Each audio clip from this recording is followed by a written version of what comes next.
జై శ్రీరామ్, వందే మాతరం. హిందూ బంధువులందరికీ నమస్కారాలు.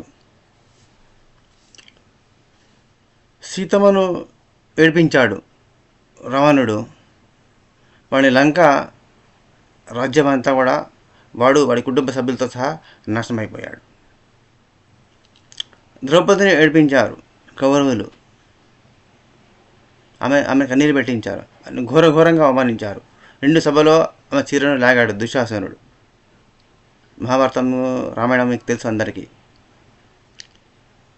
కౌరవుల సామ్రాజ్యము సంపూర్ణంగా బంధుమిత్రులతో సహా వాడు సర్వనాశనం పొందాడు. శ్రీకృష్ణ పరమాత్మ చెప్పిండు, they don't deserve to be alive. వారందరూ చంపవలసిందే. నువ్వు చంపకున్నా ఇందులో మిగిలేవాడు ఎవడు లేడు. హ్యావ్ డిసైడెడ్, వాళ్ళ చావును నేను నిర్ణయించాను అని మహాభారత యుద్ధం ప్రారంభం కావడం కంటే ముందే విశ్వరూపం చూపెట్టి తన యొక్క కడుపు లోపట మహా ప్రళయాగ్ని లోపట కౌరవులందరూ బూడిద అయిపోతున్నట్టుగా శ్రీకృష్ణ పరమాత్మ అర్జునుడికి చూపెట్టిండు. Did you learn lessons from this great epics? Definitely not. మనము పాఠాలు నేర్చుకొని ఉంటే భారతదేశము ఇలా ఎందుకు ఉంటుందండి? మనం బానిసత్వంలోకి ఎందుకు వెళ్తాము? 80 and 100 years ఆ డట్టి మతాబులు ఒకటి, పాషండ మతాబులు ఒకటి, ఇంకో 200 సంవత్సరాలు ఇంకో మిలేచ్చులు, 1000 సంవత్సరాలు మిలేచ్చులు పరిపాలించిన తర్వాత కూడా సో కాల్డ్ స్వతంత్రం వచ్చింది. Actually I don't accept it as independence. అది యాక్చువల్గా మౌంట్ బాటన్ ఏం చెప్పిండు? ట్రాన్స్ఫర్ ఆఫ్ పవర్ అని చెప్పిండు, అధికార మార్పిడి అని చెప్పిండు. మనకు ఇది ఇండిపెండెంట్ కంట్రీ డిక్లేర్ చేయలే. It is still British domain అన్నమాట. బ్రిటిష్ డొమైన్ అన్నమాట. అందుకనే వాళ్ళు ప్రతి సంవత్సరం కూడా కాంగ్రెస్ వాళ్ళు మనకు చెప్పలే, ప్రతి సంవత్సరం కూడా ట్యాక్స్ కట్టినట్టండి బ్రిటన్కు, యూకేకు. వీళ్ళు దాదాపు 45-50 సంవత్సరాలు ట్యాక్సే కట్టినట్ట వీళ్ళు. వాజ్పేయి గవర్నమెంట్ వచ్చేంత వరకు కూడా మనకు తెలియదు కప్పం కట్టినండి వీళ్ళు. అంటే వాళ్ళు రాజులు, వీళ్ళు సామంత రాజులు అన్నట్టు. కాంగ్రెస్ వాళ్ళు నెహ్రూ నుంచి మొదలుపెట్టుకొని ఇలా కొడుకు రాజీవ్ వరకు మొత్తం వాళ్ళ 4 తరాలు అంతా కూడా సామంత రాజులు అన్నట్టు. ఇది భారతాన్ని బ్రిటిష్ సామంతులుగా పరిపాలన చేసిన అన్నట్టు వాళ్ళు. అసలు ఒక్కొక్క విషయం తెలుస్తా అంటే ఫ్యూజుగా ఎగిరిపోతా అంటే సిగ్గు అనిపిస్తుంది నాకు. భారతీయుని సనాతన ధర్మము, వాల్మీకి, వశిష్ఠ మహర్షులు, ఛత్రపతి శివాజీ, రాణా ప్రతాప్ సింగ్ల యొక్క వారసులము అని సంతోషించడము ఎంత సంతోషం కలుగుతుందో, గర్వం కలుగుతుందో. మళ్ళా ఇటువంటి రథకొరుల చేతుల రూల్ చేయబడ్డా మనము 20 సంవత్సరాలు బానిసత్వం అనుభవించాము. Still we got cheated. Afterwards, even after 1947 we got cheated again and again.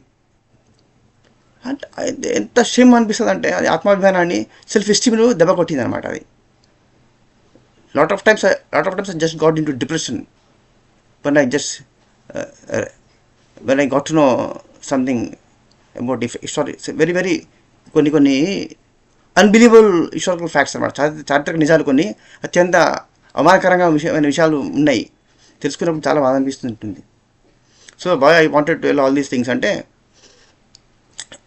భారతదేశం లోపల భారత కేంద్ర ప్రభుత్వం కానీ రాష్ట్ర ప్రభుత్వాలు కానీ పాపం దాక్కుతున్నది. ఎందుకు దాక్కుతున్నది అంటే, మహిళలు రోజు ఏదో ఒక చోట అత్యాచారాలకు గురవుతున్నారు. ఢిల్లీలో శ్రద్ధా తల్వార్ ముక్కలు చేయబడ్డది, 36 పీసులు ఫ్రిడ్జ్లో పెట్టినవాడు. ఏం శిక్షలు పడ్డాయో, ఎంత శిక్షలు పడ్డాయో మీకు తెలుసు. రోజు ఎంతమంది అత్యాచారాలకు గురవుతున్నారు, ఎంతమంది మురి కాలువలో కసిపోతున్నారు, ఎంతమంది ఎక్స్పోర్ట్ అవుతున్నారు. 36,000 women, married, unmarried girls kidnap అయినరు, డిసపేర్ అయినరు ఆంధ్రప్రదేశ్ లోపల జలిగారెడ్డి 5 years రెజీమ్ లోపల.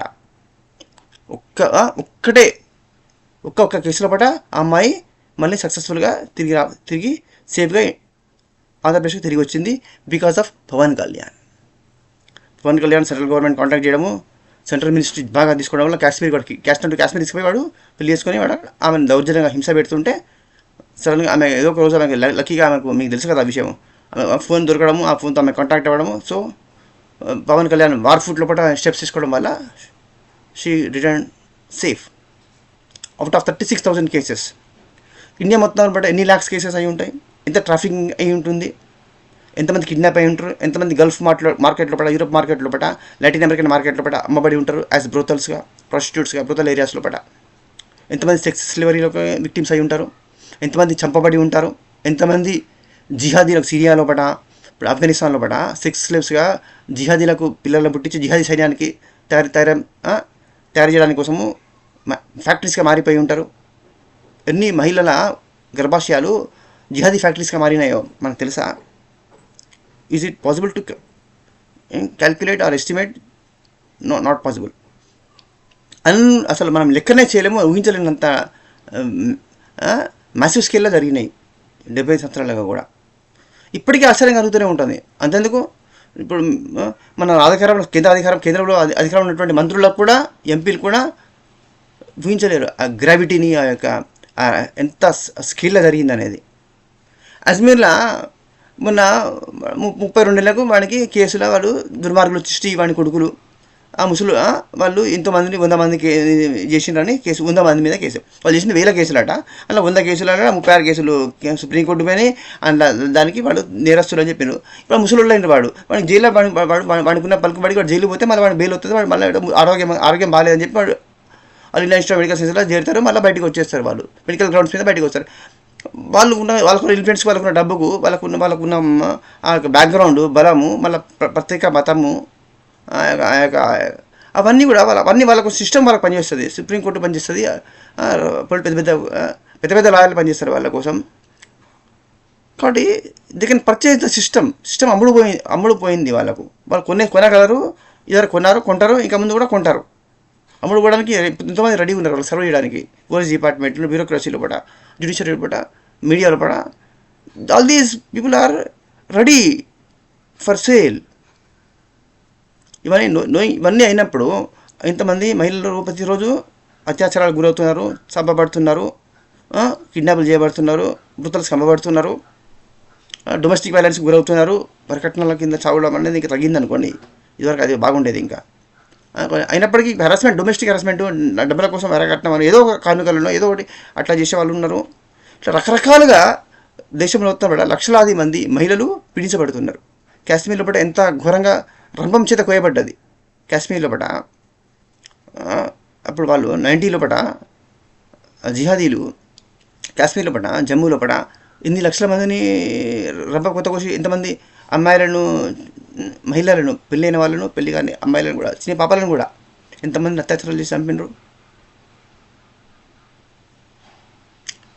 అయితే ఈ పాపం అంతా ఈ పాపాత్మలను శిక్షించి ఆ మహిళలు, ఆ సోదరిమణుల యొక్క కన్నీళ్ళు తుడవలే కాబట్టి ఆ పాపము దేశం మొత్తానికి కొట్టింది, కొడుతూనే ఉంటుంది. మన ఆ దేశంలో ప్రజలమైనందుకు మనకు కూడా కొడుతుంది, ఆ పాపం కొడుతుంది. అయితే అధికారంలో ఎక్కువ పాపం తాకుతుంది అన్నట్టు. అంటే ఇప్పుడు సెంట్రల్ గవర్నమెంట్లో ప్రధాన మోడీ టీం ఉన్నది. ఇక్కడ ఎవరిలో మీకు తెలుసు, కాంగ్రెస్. వాళ్ళ నుంచి మనం న్యాయం ఆశించలేము. వాళ్ళ నుంచి వాళ్ళు ఏంటంటే బూట్ లిక్కర్స్ అనమాట. వాళ్ళు అమ్ముడుపోయిన బాపతి, సెల్ఫ్ ఎస్టీమ్, స్వాభిమానము, సిగ్గు, లజ్జ, ఒక అభిమానము, ధర్మము, న్యాయము, ఇటువంటి విలువలు ఉన్నోడు కాంగ్రెస్లో ఉన్నాడు. అట్లా ఉండి కూడా నాకు ఆ విలువలు అనుకుంటే వాడు భ్రమలో ఉండాలని అర్థము. కాకపోతే ఏంటంటే వాడు అబద్ధం అని చెప్తున్నాడు అని, హిపోక్రట్ అని అయి ఉండాలి, లేకపోతే ఏం తెలియని ఈడియట్ అని ఉండాలి. ఏం తెలియని ఈడియట్స్ ఉంటారా ఈ కాలంలో పట? ఏం తెలియని ఈడియట్ అయిందంటే వాడు పిచ్చి ఆసుపత్రిలో ఉండాలి వాడు. But they are doing very wonderful politics. That means what? They are very big hypocrites undoubtedly, right? So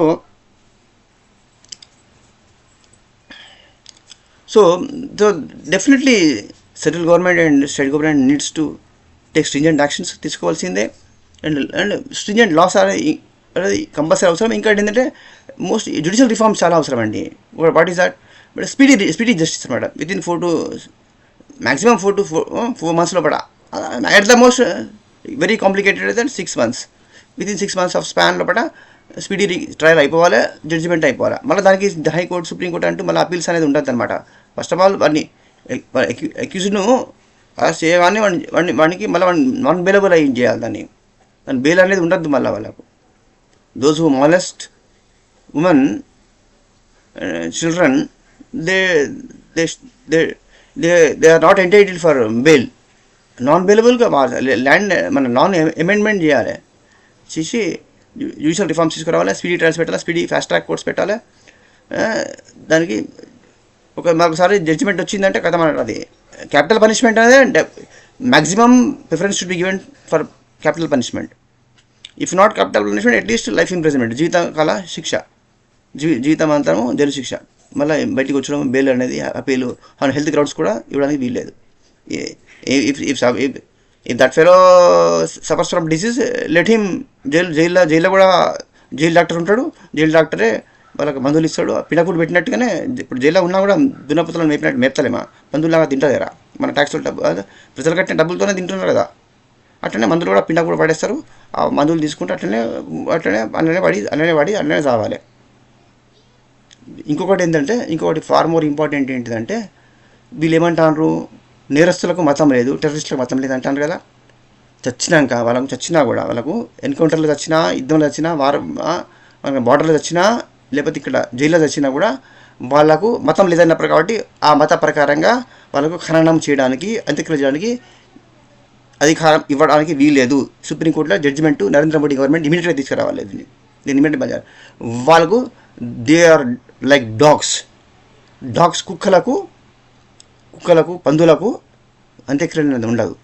they should be వాటి ఏమండి, పందులకు పంది ఫ్లెష్లో కలిపి పూడ్చాలి, పంది ఫ్లెష్ని కంపల్సరీ కలపాలి, పంది బ్లడ్లో ముంచి చేయాలి.